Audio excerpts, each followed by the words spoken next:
Hello everyone, কেমন আছো তোমরা সবাই? আশা করি তোমরা সবাই খুব ভালো আছো। তো শুভ দীপাবলির আগামী শুভেচ্ছা। তো আজকে তো চতুর্দশী, তো 14 শাক খেতে হয়, তোমাদেরকে তো আগের ভিডিওতে দিয়েছি। আর এই দেখো 14 প্রদীপ জ্বালবো বলে সব কিছু দেখো রেডি করে নিয়েছি প্রদীপ।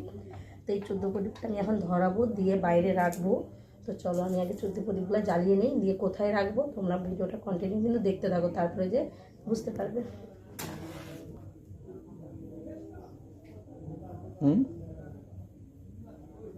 আর গাইস, আমি কি দিয়ে মানে প্রদীপ জ্বালছি তোমরা একটু কমেন্ট করে বলো তো।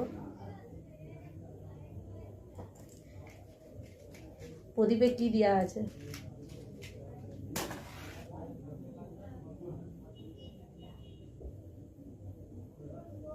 কি গো,